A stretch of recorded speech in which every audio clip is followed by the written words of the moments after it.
Hello hi all, it's me of physio pro. ഇന്നത്തെ നമ്മുടെ topic gym and kidney related issues ആണ്. നമ്മുടെ ഇന്നത്തെ സമൂഹത്തിലെ എല്ലാവരും തന്നെ ജിമ്മിലും കാര്യങ്ങളിലൊക്കെ പോകുന്നതാണ്, പ്രത്യേകിച്ച് ഈ ജനിലെ കുട്ടികൾ. ഹെൽത്ത് ഈസ് വെൽത്ത്, അത് ഞാൻ എപ്പോഴും പറയും. ഹെൽത്ത് നമ്മൾ മെയിൻറ്റെയിൻ ചെയ്യുക തന്നെ ചെയ്യണം. ജിമ്മിലൊക്കെ പോകുന്നത് നല്ലത് തന്നെയാണ്.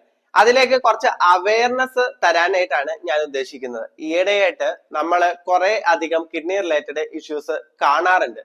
സംഭവം എന്താന്ന് വെച്ച് കഴിഞ്ഞാല്, നമ്മൾ ഈ തുടക്കക്കാര് ജിമ്മിലൊക്കെ ചെല്ലുന്ന സമയത്ത് ഈ ഈഗോ ലിഫ്റ്റിംഗ് പോലുള്ള കാര്യങ്ങൾ, ഇവൻ ഇത്ര വെയിറ്റ് എടുത്തു അതുകൊണ്ട് എനിക്ക് എന്തുകൊണ്ട് അത്ര വെയിറ്റ് എടുത്തുകൂടാ, ഞാനും അത്ര എടുക്കും എന്നൊക്കെ ഉള്ള രീതിക്ക് വെയിറ്റ് കൂടുതൽ എടുക്കുകയും, അല്ലെങ്കിൽ ഈ എക്സസീവ് ആയിട്ടുള്ള ആക്ടിവിറ്റീസും കാര്യങ്ങളൊക്കെ ചെയ്യുന്ന ഇഷ്ടം പോലെ ആൾക്കാർ നമ്മൾ കാണുന്നുണ്ട്.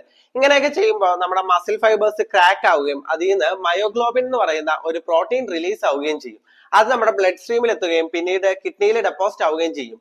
ഈ കിഡ്നി ഫിൽട്ടർ ചെയ്യാനാവാതെ പിന്നെ തുടർന്ന് അത് കിഡ്നി റിലേറ്റഡ് ഇഷ്യൂസിലേക്കൊക്കെ പോകും. അതേപോലെ തന്നെ നമ്മൾ ഈ പനിയൊക്കെ ഉള്ള സമയം, അല്ലെങ്കിൽ വൈറൽ ഫീവർ പോലുള്ള എസ്പെഷ്യലി ആ ടൈമിലൊക്കെ ജിമ്മിൽ പോകുമ്പോൾ സെയിം പ്രോസസ്സ് നടക്കുകയും ഈ കിഡ്നി ഫെയിലിയർ പോലുള്ള കാര്യങ്ങളിലേക്കൊക്കെ പോകും.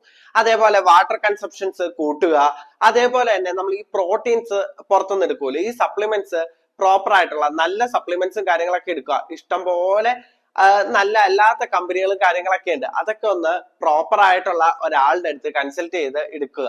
പിന്നെ ഈ ക്രിയാറ്റിൻ ഒക്കെ യൂസ് ചെയ്യുമ്പോൾ ചില ആൾക്കാർ മാർജിൻ ലെവലിലായിരിക്കും ബോഡിയിൽ ക്രിയാറ്റിൻ നിൽക്കുന്നത്. നമ്മള് അഡീഷണൽ ഈ ക്രിയാറ്റിൻ എടുക്കുമ്പോൾ അത് നമുക്ക് കിഡ്നിയുടെ പ്രോബ്ലമിലേക്ക് കാര്യങ്ങളിലേക്കൊക്കെ ലീഡ് ചെയ്യും. അപ്പൊ ഈ ക്രിയാറ്റിൻ ഒക്കെ യൂസ് ചെയ്യുന്ന ആൾക്കാർ ഇടയ്ക്ക് ബ്ലഡ് ടെസ്റ്റും കാര്യങ്ങളൊക്കെ ചെയ്ത് കിഡ്നി ക്രിയാറ്റിന്റെ ലെവല് മാർജിനൽ ആണോ എന്നൊക്കെ നോക്കിയതിന് ശേഷം മാത്രം യൂസ് ചെയ്യുക. ഈ ഒരു അവയർനെസ് വീഡിയോ നിങ്ങൾക്ക് ഉപകാരപ്പെടുമെന്ന് ഞാൻ വിശ്വസിക്കുന്നു. ഇത്തരത്തിലുള്ള വീഡിയോസ് ലഭിക്കുന്നതിനായി ചാനൽ ഫോളോ ചെയ്യുക, സബ്സ്ക്രൈബ് ചെയ്യുക.